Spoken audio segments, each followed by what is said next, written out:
नमस्कार दोस्तों, स्वागत है आपका हमारे YouTube चैनल में।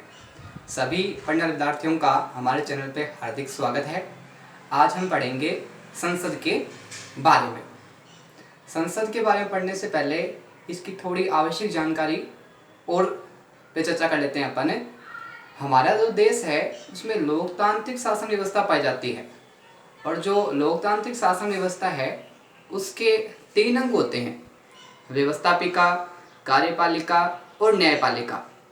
जो इसका पहला अंग है व्यवस्थापिका, उसको संसद के नाम से भी जाना जाता है। तो आज हमारा जो टॉपिक है वो संसद है। संसद के अर्थ की बात करते हैं। सबसे पहले संसद है सर्वोच्च प्रतिनिधि संस्था है। संसद है वो सर्वोच्च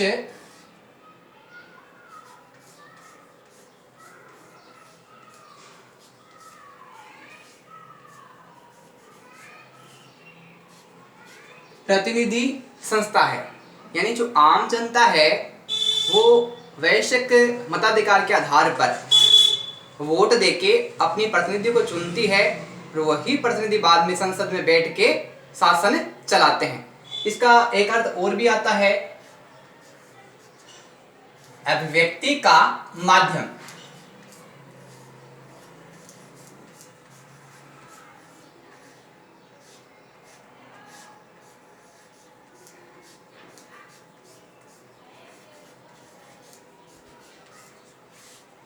अभिव्यक्ति का माध्यम कैसे हुआ कि जनता के जो विचार होते हैं वो अपने प्रतिनिधियों तक पहुंचाती है और जो प्रतिनिधि होते हैं वो संसद के माध्यम से अपने क्षेत्र के जो विचार है वो सभी को, सरकार को यानी अवगत कराते हैं। तीसरी इसमें बात आती है अर्थ के अंदर है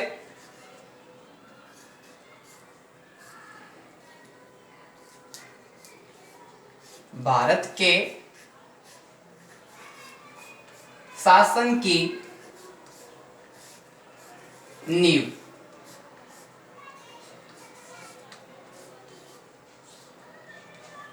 भारत की नींव कैसे हुई कि जो समस्त देश का जो शासन चलाया जाता है वो संसद के द्वारा चलाया जाता है, चाहे वो केंद्र सरकार हो चाहे वो राज्य सरकार हो। अब संसद है, इसके कुछ अन्य नाम भी है, जैसे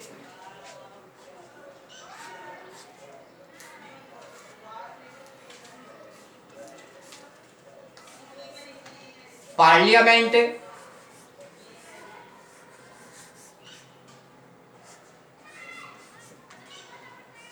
संघीय व्यवस्थापिका,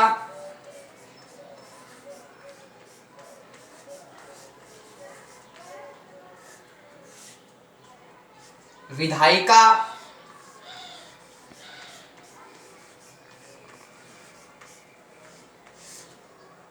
संघीय विधानमंडल।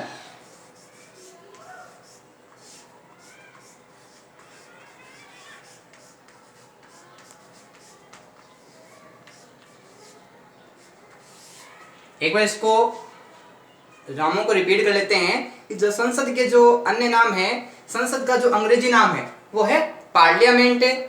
संसद के जो अन्य नाम है उसमें उसको संसद को संघीय व्यवस्थापिका भी कहा जाता है, विधायिका भी कहा जाता है और संघीय विधानमंडल भी कहा जाता है।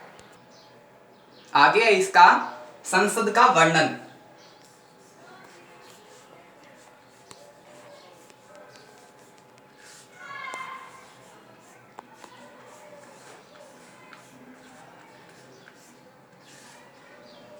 संसद है वो ब्रिटेन की पद्धति पर आधारित है। ध्यान रखना, संसद है वो ब्रिटेन की पद्धति पर आधारित है। कई बार क्वेश्चन पूछते हैं। संसद का जो वर्णन है वो संविधान के भाग 3 के अंतर्गत किया गया है।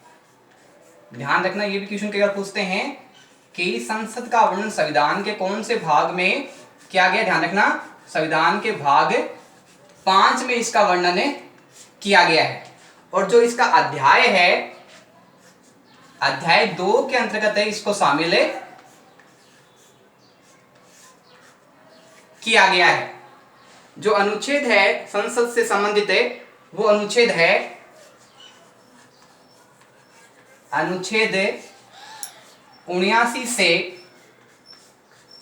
122 तक जो अनुच्छेद है वो संसद से संबंधित आते हैं। कई बार क्वेश्चन ये भी पूछते हैं कि भारत की संसद का संचालन कहाँ होता है, तो ध्यान रखना संसद का जो संचालन होता है वो संसद भवन में होता है, संसद भवन में। और हमारा जो संसद भवन है वो ध्यान रखना नई दिल्ली में है।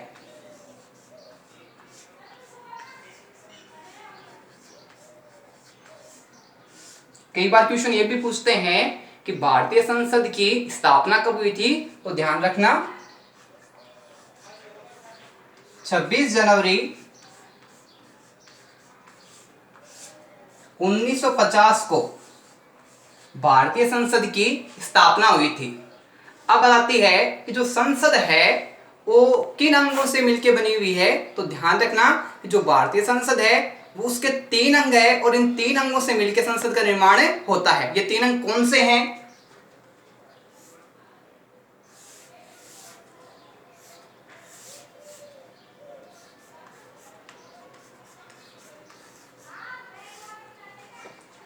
लोकसभा,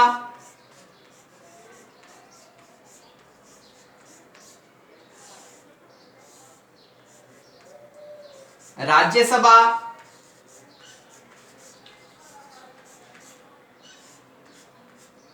और राष्ट्रपति। जो राष्ट्रपति है वो संसद का अभिन्न अंग होता है। ध्यान रखना जो संसद है उसका जो गठन होता है वो अनुच्छेद 79 के अंतर्गत उसका वर्णन किया गया है। जो राज्यसभा की जो संरचना या गठन है उसका जो वर्णन किया गया है वो अनुच्छेद 80 के अंतर्गत किया गया है। जो लोकसभा है उसका जो संगठन या वर्णन है वो अनुच्छेद 81 के अंतर्गत किया गया है। तो जो राष्ट्रपति है ये संसद का अभिन्न अंग होता है। एक बार इसको रिपीट कर लेते हैं। हमारी जो संसद है वो किस देश से प्रेरित है या इसका स्रोत क्या है, तो ध्यान रखना ब्रिटेन की पद्धति पर भारतीय संसद आधारित है। बात आती है कि संसद का जो वर्णन है वो संविधान के कौन से भाग के अंतर्गत किया गया है, तो ध्यान रखना संविधान के भाग 5 में इसका वर्णन मिलता है। और कौन से अध्याय में सम्मिलित है? अध्याय 2 में ये सम्मिलित है। कई बार क्वेश्चन ये पूछते हैं कि जो संसद है वो कौन से अनुच्छेद के अंतर्गत आती है, तो ध्यान रखना संसद का जो संपूर्ण वर्णन है वो अनुच्छेद 79 से लेके 122 तक इसका वर्णन किया गया है। क्वेश्चन ये भी बनता है कई बार कि भारतीय संसद का संचालन कहाँ होता है, तो संसद का संचालन संसद भवन में होता है। और हमारा जो संसद भवन है वो कहाँ है? नई दिल्ली के अंतर्गत हमारा संसद भवन आता है। संसद है ये किन तत्वों से मिलकर बनती है या किसके कितने अंग है, तो ध्यान रखना संसद के 3 अंग होते हैं। इसमें 2 अंग है उनका विशेष महत्व है और एक जो इसका अंग है वो अभिन्न अंग होता है। जो इसका अंग है वो एक तो होता है लोकसभा, दूसरा राज्यसभा, तीसरा राष्ट्रपति, जो अभिन्न अंग होता है। तो संसद है उसका जो गठन किया गया है वो अनुच्छेद 79 के अंतर्गत किया गया है। जो राज्यसभा है उसका जो गठन या संचालन है वो 80 के अंतर्गत किया गया है। लोकसभा का जो गठन या संरचना है वो अनुच्छेद 81 के अंतर्गत आती है। संसद की एक ट्रिक भी है,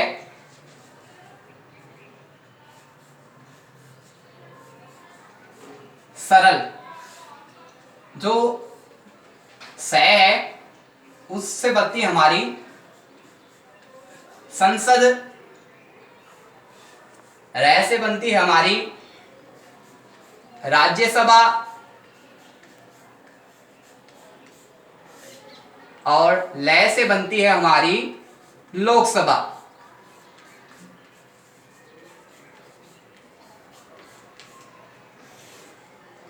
हमारे जो संसद की व्यवस्था है उसमें भारतीय संसद में द्विसदनात्मक व्यवस्थापिका की व्यवस्था अपनाई गई है। कई बार क्वेश्चन आता है कि हमारे देश में संसद की कौन सी व्यवस्था को अपनाया गया है, तो ध्यान रखना द्विसदनात्मक जो व्यवस्था है उस व्यवस्था को अपनाया गया है।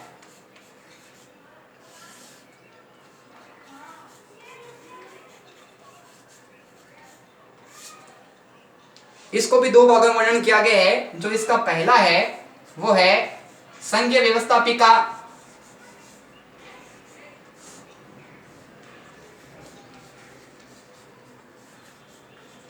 संघीय व्यवस्थापिका है, उसका दूसरा नाम है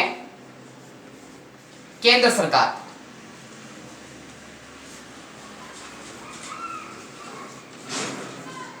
केंद्र सरकार के भी दो अंग हैं, एक है लोकसभा और दूसरी है राज्यसभा। ये तो हो गई हमारी केंद्र सरकार की बात, यानी संघीय व्यवस्थापिका की। दूसरा जो है वो है इसकी राज्य व्यवस्थापिका। राज्य व्यवस्थापिका, इसका जो अन्य नाम है वो है राज्य सरकार।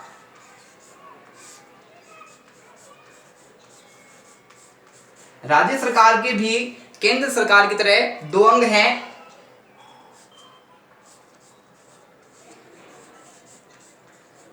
विधानसभा और दूसरा विधान परिषद।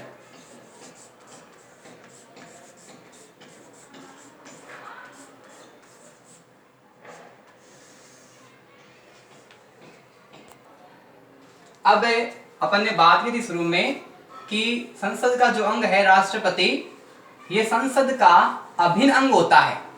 अब संसद का ये अभिन्न अंग कैसे होता है इसके बारे में चर्चा करते हैं।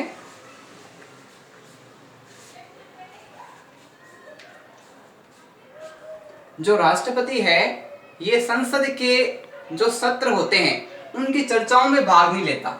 ध्यान रखना कि जो राष्ट्रपति है ये संसद की चर्चाओं में भाग नहीं लेता।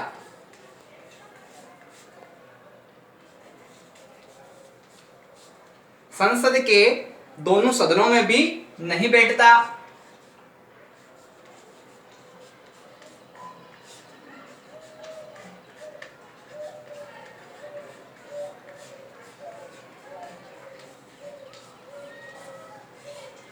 ये संसद के विशेष सत्र को बुला सकता है, यानी संसद के सत्र को आहूत कर सकता है। आहूत का मतलब होता है बुलाना, और जब इस सत्र को बुला सकता है तो इस सत्र को स्थगित भी कर सकता है, यानी संसद का सत्रावसान भी कर सकता है। आवश्यकता पड़ने पर क्या है, राष्ट्रपति अध्यादेश जारी कर सकता है। जो ये अध्यादेश है इसका जो वर्णन है वो अनुच्छेद 123 के अंतर्गत किया गया है। अध्यादेश क्या होता है कि जब संसद के दोनों सत्र नहीं चल रहे हो और देश में किसी विशेष विषय पर कानून बनाने की आवश्यकता पड़ गई तो राष्ट्रपति क्या है कि केंद्रीय मंत्रिमंडल की सहायता से अध्यादेश जारी करता है और विशेष कानून बनाता है। और जब संसद के जब दोनों सत्र चल रहे हो तब पर इन पर दोनों सदनों के द्वारा इस पर सहमति की आवश्यकता होती है। इसके बाद में एक बात और आती है इसमें कि कोई भी विधेयक या बिल है, जब मान लो लोकसभा या राज्यसभा में पास हो गए, लेकिन वह जब तक कानून नहीं बनेंगे तब तक कि राष्ट्रपति उस पे अपनी अनुमति नहीं दे दे। यानी दोनों है लोकसभा और राज्यसभा, उनमें कोई बिल या विधेयक पास हो गया और उसके बाद में कहां जाएगा, वो राष्ट्रपति के पास जाएगा। राष्ट्रपति को अगर वो उचित लगता है तो राष्ट्रपति उस पर अपनी स्वीकृति देता है और अपने हस्ताक्षर कर देता है, और हस्ताक्षर के बाद में क्या है, कोई बिल या विधेयक है वो किसका रूप ले लेगा, कानून का रूप ले लेगा। धन्यवाद दोस्तों।